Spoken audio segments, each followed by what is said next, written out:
Hello and welcome back. You're watching Parry This. Today we will be exploring another topic from our historical investigation into the medieval RPG, Kingdom Come Deliverance.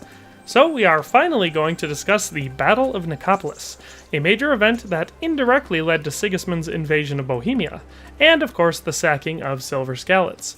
So let's dive on in and learn what all happened that fateful day. Before we start our own investigation, we're going to dig into the Codex entry from Kingdom Come Deliverance to see the work that Warhorse put into this. So the in-game Codex for Kingdom Come Deliverance says the following about this battle. The Battle of Nicopolis took place on 25/9/1396 between the Hungarian King Sigismund and the Turks, led by Sultan Bayezid. Sigismund's army was made up of soldiers from France, Burgundy, Germany, England, Italy, Bohemia, Poland, and of course a few other countries. In all, it was 10 to 15,000 strong. The Ottomans, who at the end of the 14th century controlled the entirety of the Balkans, numbered almost 20,000. The experienced Turkish combatants routed the Christian knights completely, largely because the Russian and French knights disobeyed orders, attacked the Turkish vanguard under the misconception that it was the main force, and were subsequently crushed. Those who didn't die on the battlefield were brutally put to death, reportedly up to 3,000 men. The wealthiest were taken prisoner and saved only by paying a ransom, which they paid over decades. When news of the defeat reached Paris, no one believed it, and those who had initially spread the news were put to death by drowning for spreading malicious lies. The Ottoman victory was a triumph of Islam over Christendom. The Turkish army represented a real threat to European countries, especially Hungary. So that's actually not a bad start and covers quite a bit of what happened, but I think we can break it down just a little more than that. The Battle of Nicopolis in September of 1396 of the Common Era, also known as the Nicopolis Crusade, was an attempt by French, Hungarian, and other European allies to curb the threat of the Ottoman Turks as they pressed over westwards into Europe.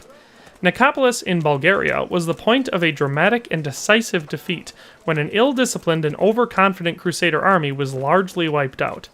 Although smaller campaigns would follow in the 15th century, the disaster of Nicopolis brought an end to the long series of large-scale crusades, which had seen huge Christian armies fight Muslim armies in Western Asia and now Europe.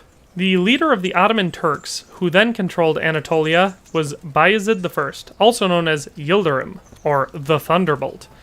Bayezid continued the successes of his father, Murad I, in the Balkans and conquered Bulgaria. The Ottomans then set their sights on the Byzantine Empire and Hungary. Western European powers, and especially the Mediterranean's foremost maritime power, the Republic of Venice, were now seriously alarmed that trade in and throughout the Adriatic was in jeopardy. A decisive factor in the West's ability to respond to this threat was the recent conciliation between warring England and France. As a consequence, the whole of Europe was able to, as in the days of the First Crusade of 1095 to 1102, pull together and form a large multinational force. The early Crusades had aimed to end the Muslim control of the Holy Land, but by the 14th century of the Common Era, the idea had long since been expanded to protecting Christians anywhere. Accordingly, the Muslim Ottomans presented a legitimate target for a crusade. The campaign was intended to weaken the Ottomans, restrict their expansive progress across Europe, and relieve the pressure on Constantinople, capital of the diminishing Byzantine Empire, and under Ottoman blockade since 1394. The initial plan, made in the early 1390s, was to send two Crusader armies. First, there would be a smaller force led by John of Gaunt, Louis of Orleans, and Philip the Bold of Burgundy. They would then be followed by a much larger army led by the King of France, Charles VI, and the King of England, Richard II. However, by early 1396, the reality was all rather less grand.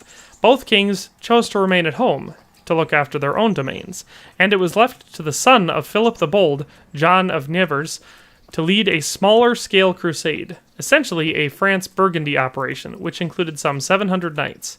Still, the army as a whole was not a negligible one, coming in at around 10,000 men, and it received a welcome boost of 6,000 German troops under the command of Count Palatine Rupert and Eberhard, the Count of Katznauenbogen. Fortunately for the crusade, many more men were available in Central and Eastern Europe. On arrival in Hungary in April of 1396, the Western army was joined by an army of 70,000 under the command of King Sigismund of Luxembourg. The Crusader army now swelled to around 100,000 fighting men, following the addition of perhaps 15,000 independent warriors from England, Italy, Poland, Spain, and of course Bohemia. To add to this land force, a joint fleet of Genoese, Venetian, and Knights Hospitaller ships sailed to the Black Sea and held station off the mouth of the river Danube. At this point, things really started to look pretty promising for the Christians, at least in terms of sheer numbers. But Bayezid responded to the threat by withdrawing his troops from the siege of Constantinople and assembling an army of over 100,000 men. With two large armies in the field, victory on either side could be decisive to the future of this entire region. Near the beginning, the Crusader army enjoyed some military successes as it marched down the Danube Valley, taking the small garrison towns of Vidin and Rahova and ruthlessly slaughtering the inhabitants. But this bright start came to a crushing end when it met Bayezid's main force just to the south of Nicopolis, in present-day Bulgaria. Nicopolis, located at the point where the main road through Bulgaria reached the Danube, was a major Ottoman stronghold perched on a hill, and protected by a double wall of fortifications. Although lacking any siege engines, the Crusaders attacked the city anyway, and, unsurprisingly, without much effect. A strategy of starving the city into submission was, by necessity, then adopted. A portion of the Western fleet had survived on the scene, but the blockade was proving to be as ineffective as the assault because Nicopolis had been well stocked with supplies by its governor, Dogan Bey. Bayezid's army arrived via Thrace at the end of September and camped 5 kilometers from Nicopolis. On the morning of the 25th of September, the two armies faced each other. Historians have been unable to ascertain what were the actual events of the battle, but it seems likely that, as with so many previous crusades, overconfidence and an underestimation of the enemy led to the Westerners' downfall. Sigismund had urged caution and preferred a strategy of entrapment from prepared positions, but the Crusader force, as so often in the past, were intent on an all-out assault on the enemy in a single large offensive. This plan didn't work out. The Ottomans were an efficient fighting unit with specially trained troops, such as the Janissary Guards, who were an elite corps of infantry archers that were formed from conscripted Christians, and were given military training since childhood. Perhaps even more significant to the battle was the cream of the Ottoman army, the elite Sipahis, a cavalry unit whose members were promised the right to estates and tax revenues for any success on the battlefield. Finally, the Ottoman army had a single leader, a stark contrast to the many different units and loyalties which made up the Crusader army.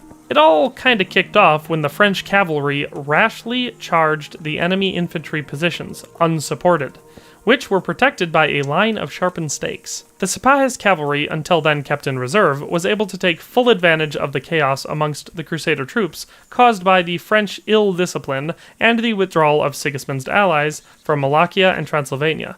The losses were heavy on both sides, but the Ottomans won a great victory.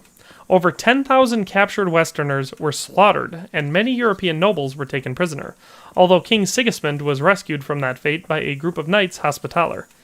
John of Nevers was less fortunate.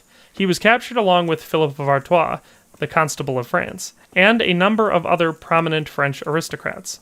This group were only released following the payment of a huge ransom, said to have been around 500,000 francs.